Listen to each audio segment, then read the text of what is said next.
শীতের দুপুরে এইরকম নতুন ফুলকপি পাতা বাটা দিয়ে ভাত খেয়ে দেখুন, পুরো ভাত এটা দিয়েই খাওয়া হয়ে যাবে। মাছ মাংস খেতে ইচ্ছে করবে না, এতটাই টেস্টি হয়। নমস্কার বন্ধুরা, আমি সোমা রান্নাঘরে আপনাদের সবাইকে স্বাগত। আজকে আমি দুর্দান্ত স্বাদের একটা ফুলকপির পাতা বাটা রেসিপি আপনাদের সাথে শেয়ার করব। এটা এতটাই টেস্টি হয়, পুরো ভাত খেয়ে নিতে পারবেন। ফুলকপি পাতা বাটা এর আগেও অনেকভাবে আপনারা খেয়েছেন। একবার আমার মতো করে এইভাবে রান্না করে দেখুন, বারবার এভাবেই করতে ইচ্ছে করবে। আশা করছি রেসিপিটা আপনাদের খুব ভালো লাগবে। তো চলুন দেরি না করে রেসিপিটা দেখে নেওয়া যাক। আজকে ফুলকপি পাতা বাটা করার জন্য দেখুন আমি এখানে দুটো ফুলকপি নিয়েছি। এবার পাতাগুলোকে আমি ছাড়িয়ে নেব।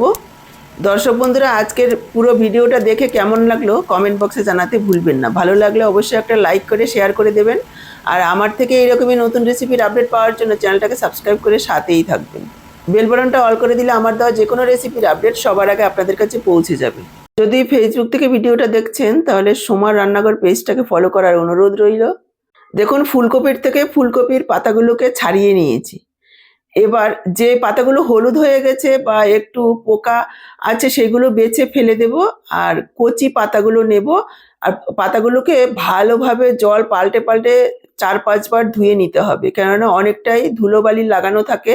আর যেহেতু ফুলকপি মাটির সাথেই থাকে, অনেকটাই মাটিও লাগানো থাকে। ভালোভাবে পরিষ্কার করে ধুয়ে নিয়ে তারপর কাটতে হবে। পাতাগুলোকে কাটার আগে গোটা অবস্থায় ধুবেন, তাহলে ভালো পরিষ্কার হবে। তারপর দেখুন আমি ডাঁটাগুলো বাদ দিচ্ছি না, একেবারে ডাঁটাগুলো নিয়ে নিচ্ছি, কেননা এখন নতুন কচি ডাঁটা ফেলার কোনো প্রয়োজন নেই। একসঙ্গে পেস্ট করে নিলেই কোনো রকম অসুবিধা হবে না, খেতে ভীষণই ভালো লাগবে। যে পাতাগুলো হলুদ হয়ে গেছে সেগুলো বাদ দিয়ে আমি পুরো পাতাটাই নিয়েছি আর এইভাবে কেটে নিয়েছি। চলে আসলাম মূল রান্নায়। গ্যাস অন করে কড়াই বসিয়ে দিয়েছি, আর কড়াইতে 1 লিটার পরিমাণ জল দিয়ে দিলাম। আর জলের মধ্যে দিয়ে দিলাম 1/2 চা চামচ লবণ, আর দিয়ে দিচ্ছি 1/2 চা চামচ চিনি। একটু মিশিয়ে নিয়ে কেটে রাখা ফুলকপি পাতাগুলো দিয়ে দেব। প্রায় 5-6 মিনিট সেদ্ধ করে নিতে হবে।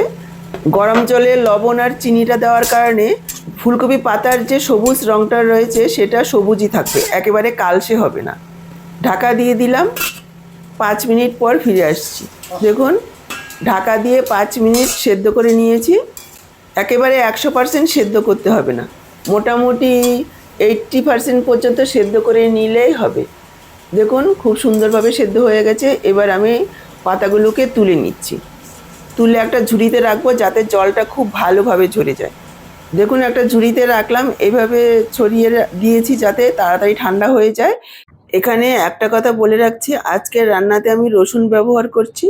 আপনারা যারা পেঁয়াজ রসুন ছাড়া সম্পূর্ণ নিরামিষ করতে চান তারা রসুনটাকে স্কিপ করে পুরো রান্নাটা ফলো করবেন, তাতেও খেতে ভীষণ ভালো লাগবে। এদিকে আমি 4 কোয়া রসুন নিয়ে নিলাম। রসুনগুলোকে একটু থেতো করে নিচ্ছি। আপনারা চাইলে কুচি করেও নিতে পারেন, তবে এইভাবে থেতো করে দিলে গন্ধটা খুব ভালোভাবে তেলের মধ্যে মিশে যায়, খেতে খুব ভালো লাগে। রসুন থেতো করে নিয়েছি। আর এদিকে দেখুন কপি পাতাগুলো ঠান্ডা হয়ে গেছে, নিয়ে নিচ্ছি মিক্সচারের জারে। সাথে দিয়ে দিচ্ছি 4টে কাঁচা লঙ্কা। ঝালটা আপনারা নিজেদের পরিমাণ বুঝে দেবেন। এই কাঁচা লঙ্কাগুলো একটু ঝাল কম, সেই জন্য আমি 4টে দিয়েছি। আর এই বাটা বা ভর্তা একটু ঝাল ঝাল হলেই বেশি ভালো লাগবে খেতে। তারপর দেখুন এইরকম একটা পেস্ট বানিয়ে নিয়েছি। একেবারে মিহি করে পেস্টটা করবেন, তাতে খেতে ভালো লাগবে। এবার আবারও কড়াই বসিয়ে দিয়েছি আর দিয়ে দিচ্ছি সরষের তেল। তেলের পরিমাণ আপনারা নিজেদের ইচ্ছে অনুযায়ী কম বেশি করে নেবেন, তবে এটা কিন্তু সরষের তেলেই বেশি ভালো লাগবে খেতে।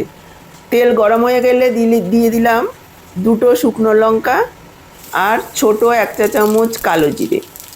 কালো জিরে ফোড়নটা পরিমাণে একটু বেশি পরিমাণে দিলে খাওয়ার সময় মুখে পড়লে খেতে ভালো লাগবে। আর শুকনো লঙ্কা ভাজা গন্ধটাও ভীষণ ভালো লাগে। সাথে থেতো করা রসুনটা দিয়ে দিলাম। হালকা লালচে করে ভেজে নেব লো ফ্লেমে 1 মিনিট মতো। দেখুন 1 মিনিট মতো হালকা লালচে করে ভেজে নিয়েছি রসুনটাকে। তারপর যোগ করে দিলাম পেস্ট করে রাখা কপি পাতা। কপি পাতাটাকে এইভাবে নাড়াচাড়া করে নেব, ভালোভাবে মিশিয়ে যোগ করে দিচ্ছি পরিমাণ মতো লবণ। এখানে লবণটা একটু বুঝে দেবেন, কেননা অনেকটাই কিন্তু কমে যাবে। আবার সেদ্ধ করার সময়ও একটু লবণ দিয়েছিলাম। আর দিয়ে দিচ্ছি 1 চা চামচ চিনি। মিষ্টিটা আপনারা স্বাদ অনুযায়ী দেবেন, তবে মিষ্টি একটু দিতেই হবে, দিলে খেতে ভালো লাগবে। দিয়ে দিচ্ছি সামান্য একটু হলুদ গুঁড়ো কালারের জন্য। এবার এইভাবে নাড়াচাড়া করে মিশিয়ে নেব। আর এই যে জলজলে ভাবটা রয়েছে এটা ভালোভাবে শুকিয়ে নেব।